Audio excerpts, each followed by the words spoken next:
ማለት ትውውቅ ሳይሆን አንድ ትምህርት ቤት ነበረ የምንማረው ማለት ከእኔ ከጓደኛው ጋር ነበር አንድ ክላስ የምንማረው እና በምንማር ሰዓት ከጓደኛው ጋር አንድ ክላስ ስለምንማር እሱ አስተዋወቀንና በሱ ነው የተዋወቅነው ማለት ነው። ትምህርት ቤት ትምህርት ቤት። እኔ ቆይ ግራ የሚገባኝ ነገር ቆይ አንዴ ተማሪዎች ቆይ ይቅርታ አድርጉልኝና ትምህርት ቤት ውስጥ በካሪኩለም መልክ ይሰጣል እንዴ የፍቅር ክፍለ ጊዜ? እየገባኛል ከትምህርት ቤት ነው አብዛኛው የፍቅር ታሪክ እየተነሳ ያለው። ትምህርት ሚኒስቴር ትነግሩን እዚህ ውስጥም ካላችሁ እዛው የምትሰብሰው በትምህርት ቤት መጽሐፍት ላይ ተካቷል የማፍቀር ክፍለ ጊዜ ተብሎ ኮርስ ራሱን የቻለ እየተሰጠ ነው? ስላልገባኝ ጥያቄ ብቻ ጠይቂ። ቀጥይ። እሺ እኔና እሺ ያው ግን ብዙ ማውራት አልችልም፣ እየጠፋብኛል። ቀስ እያልኩ ነው የማወራው። እሺ እና ከሱ ጋር ይዛኔ ተዋወቅን። እኔ በ2 ዓመት ድረስ ምናምን ማለት ቃል አልገባለትኝም፣ እሺም አላልኩትኝም። እሱ እየኖረ እንደዚሁ እሱ 10ኛ ክፍል ስንደርስ ነጥብ ቀረበትኝና እኔ ወደ 11 ገባኝ ማለት ነው ፕሪፕ። እሱ ለስራ ወደ ሌላ ሀገር ሄደ።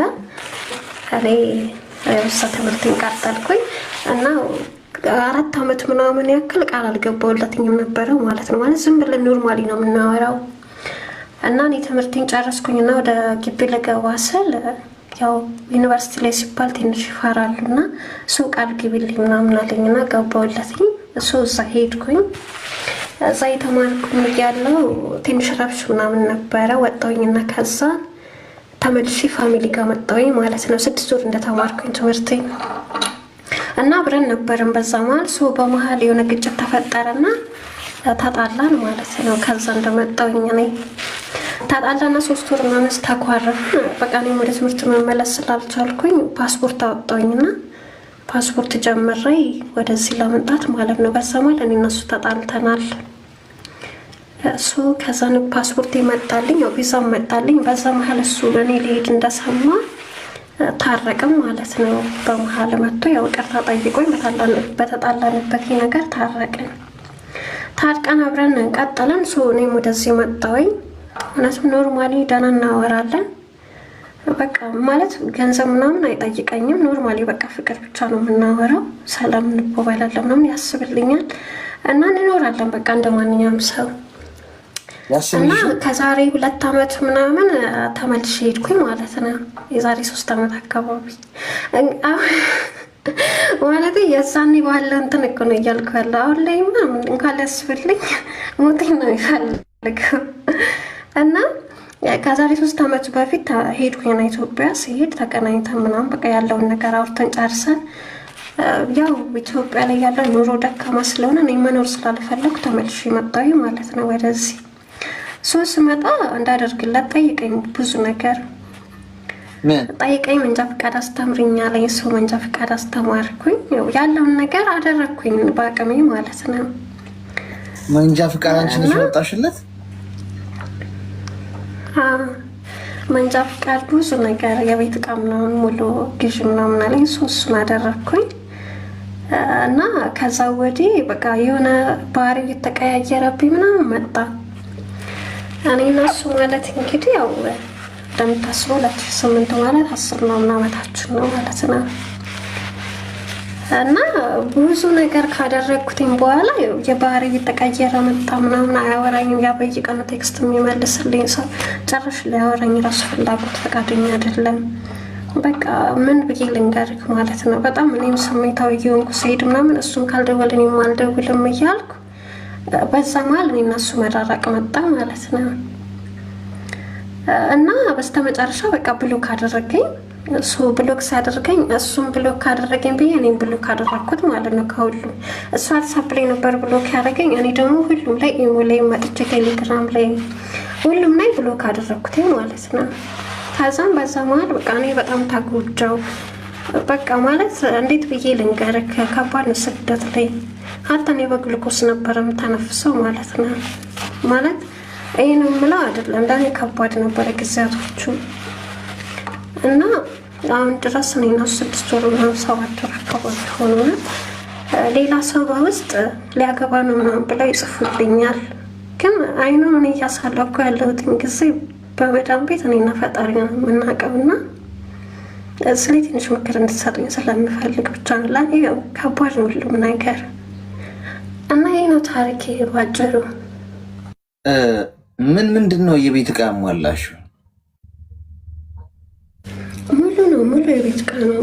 ምንም የቀረ ነገር ለምሳሌ ምን አልጋ፣ ቴሌቪዥን፣ ቲቪ ስታንድ፣ ቁም ሳጥን፣ ሶፋ ከነ ወንበሩ ከጠረጴዛው ጋር ሁሉም ነገር እኔ ቤት ውስጥ ሙሉ የቤት ዕቃ ሲባል እንደዛ ነው። ቤት ኪራዩንም ጨምሮ ያው ይቻላል ማለት ይቻላል። እኔ ምን ያህል አወጣሽ? አጠቃላይ ኢንቨስት ምን ያህል አድርገሻል? እሱ ላይ ጠቅላላ በቃ ከነ 400 ምናምን ሺህ ይደርሳል። 400 ሺህ ምናምን ይደርሳል አለኝ ሲጀመር ደረሰኝ ራሱ።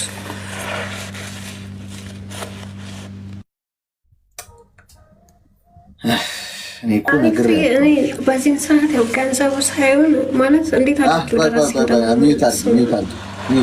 ገንዘቡ ገንዘቡ የጠላት ገንዘብ ነው። እኔ ገንዘቧን ከናቃችሁት አካውንት የልላክና አስገቡ ጋይስ። እንዴ ምንድነው እንደዚህ? ፌር አይደለም። አንዱ እየበላ አንዱ በይ አንዱ ተመልካቹ መሆን የለበትም።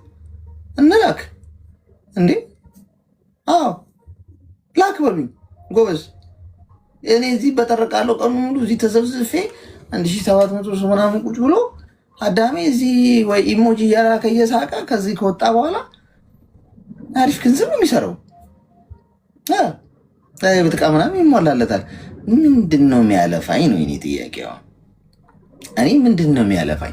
እኔ ወገቤ እስኪቆረጥ ድረስ በራስህ ሰርተህ ጥረ ግራ ብላ የሚል አይነት ፍልስፍና ውስጥ ገብቼ ይኸው ቆሜ ቀረው። አንድ በሰሜን ካን አንድ ሳይክል የለኝ። ህዝቤ የቤት ዕቃ ይሟላለታል። የቤት ኪራይ፣ ቁም ሳጥኑ፣ አልጋው፣ ቴሌቪዥኑ ሳይቀር ምን እያስነካቸው? ቴክኒኩን ንገሩኝ ጋይስ፣ ቴክኒኩን ንገሩኝ። እኔ ልጀንጅን ራሱ ብል እግዚአብሔር እንዴት ተብሎ እንደሚጀነጀር አይዲያው ራሱ የለው። ንገሩኝ አይዲያው ምን ብላችሁ ነው የምትጀምሩት? በጣም ስለሚከብድ ህሊና ይፈልጋል። እኔ እንጃ ማለት እንዴት ነው ሰው የሚችለው? እንዴት ነው የሚችልበት? ወንዶቹ እንዴት ነው ይሄ ብቃት ያላቸው? ይሄ የተለየ የአእምሮ ልዕልና የሚፈልግ ይመስለኛል። ምክንያቱም ሰው ቁጭ ብሎ ሴት ልጅ የቤት ዕቃ ሟልታልህ ቤት ኪራይን ከፍላ እንዴት ነው ቁም ሳጥን ውስጥ የሚከፈትልህ? እንዴት ነው ቴሌቪዥኑን ውስጥ ከፍተህ የምታየው? እንደ ወንድ ውርደት ነው የሚሰማኝ። እግዚአብሔር ምስክሬ ነው የምላችሁ። ወንድነቴን ነው እየተነጠቅኩ ነው የሚመስለኝ። አንቺ እኔ እናት ምን ለመሆን ነው ይህን ሁሉ ነገር ያደረግሽው? በፍቅር ምክንያት ተታለየ እንዳትይ። ያላገባሽው ወንድ ለእናትሽ አርገሻል፣ ይህን ለአባትሽ አርገሻል። ለአባትሽ ደህና ጋቢ ገዝተሽላቸዋል፣ ደህና ጫማ ገዝተሽላቸዋል፣ ደህና ሞባይል አላቸው።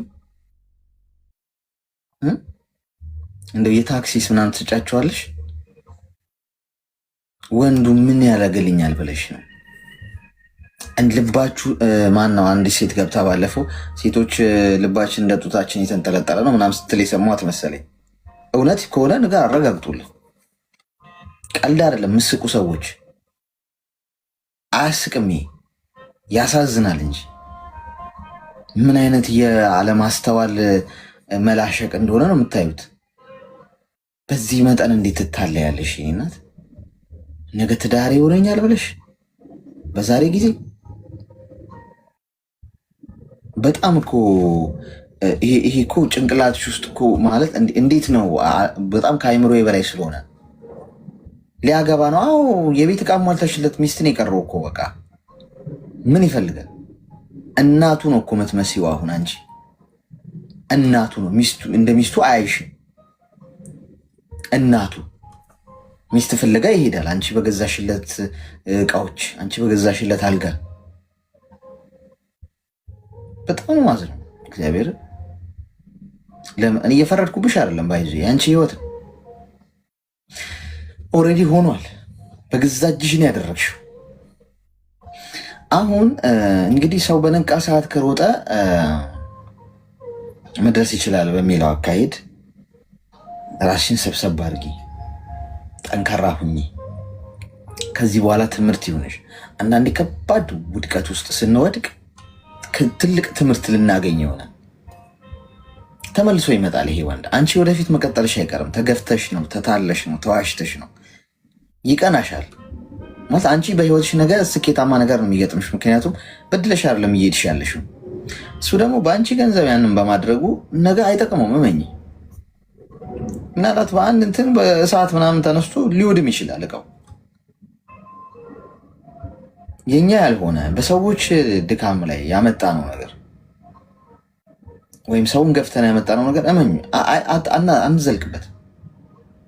ስለዚህ ለፈጣሪ ስጪና መንገድሽን ቀጥይ። ያጠፋሽውን ተኪ።